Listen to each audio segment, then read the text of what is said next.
PCGS has a price guide for the mint state 67, $1,115. Hey everyone, welcome back to the Big D Coins channel. In this video, we're going to follow up on the video that we posted in which we talked about the 1946 Roosevelt dime. Now, the year 1946 was a special year for the Roosevelt dime because that was the first year that it was produced. So this video is going to be kind of the nickel version of that. Now, we've got a stack of 1939s right here on the right. So that's what we're going to talk about because it was the first full year of production for the Jefferson nickel. So much like all the videos that I talk about, there's generally exceptions to every rule that I state. Now, 1939 wasn't the first actual year of production, but it was the first full year of production. So in 1938, the year before, they split the production between the Indian head over here, which you see 1938, and the Jefferson nickel. So the production amount for the year 1938 are going to be very low because they were split between the Indian head and the Jefferson nickel. So as far as the mintage go for 1938, we're talking about 19 million at the Philly, 5 million at the Denver, 6 million at the San Francisco.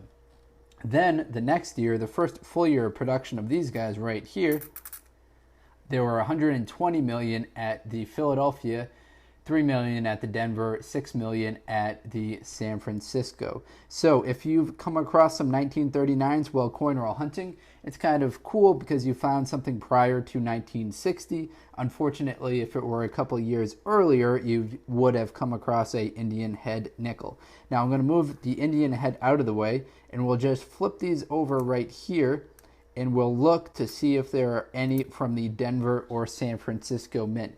Now, if there are from the Denver or San Francisco mint, it will have a little mint mark right there. Unfortunately, the odds are not in our favor. There are 120 million that were made at the Philadelphia and only 3 million at the Denver and 6 million at the San Francisco. So I'll just flip these over as we discuss. Now, the key designation for these Jefferson nickels that will make your coin worth a lot of money are having that full steps designation. Now, the full steps, unfortunately, might not even have to do with wear and tear of the nickel. A lot of the nickels came out looking like this right when they came right from the mint. So you can see that kind of blob right there where the steps are. It looks like kind of a granite kind of block right there. That on some more well-defined Jefferson nickels is going to look like this. Now this one is a much earlier one, so it's got some cleared up design characteristics to it, but as you can see, there we go, that's a good lighting. We see this one has defined steps going horizontally across. That's what's known as the full steps. Now you can count them.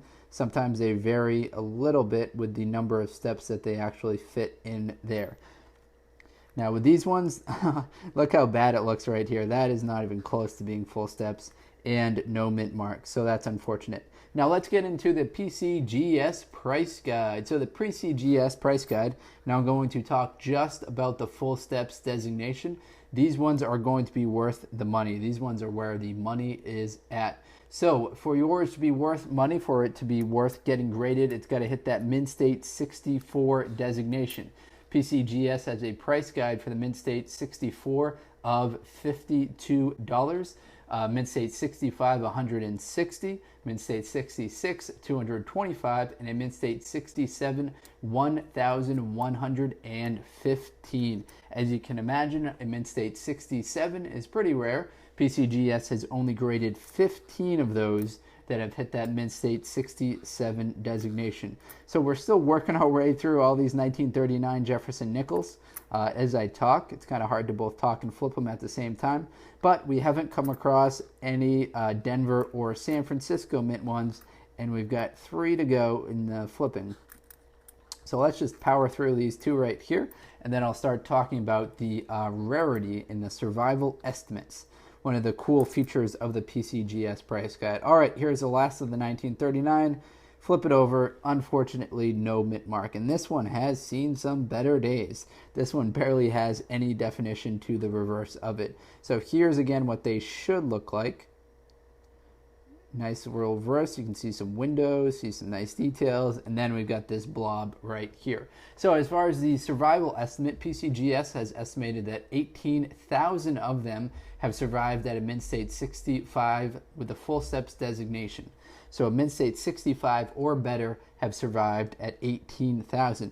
That's good news for us coin collectors, us coin roll hunters, is that we can still come across these right here. Now I noticed that's a piece of the felt that was on there. I thought it was a die crack, but just a piece of the felt. So the 1939 reverse has the same reverse as the 1938, and it's less common than the reverse of the 1940 variant. Now there are some examples, so they switched it up in 1940 and put a more detailed reverse on it. There is one example noted in the Cherry Picker's Guide to Rare Die Varieties of United States Coins, in which there's a 1939 that has a 1940 reverse to it. And that one, it's a proof coin, 1939 proof coin, at a PF 67 rating is worth 3,000 buckaroos. So that coin is worth a lot of money. Let me give you some description of it. The vast majority of the 1939 proof Jefferson mintage were produced with the reverse of 1938, which had kind of wavy, ill-defined steps on Monticello. However, a very few of the proof coins were produced using the new enhanced design of the 1940 with sharp, well-defined steps.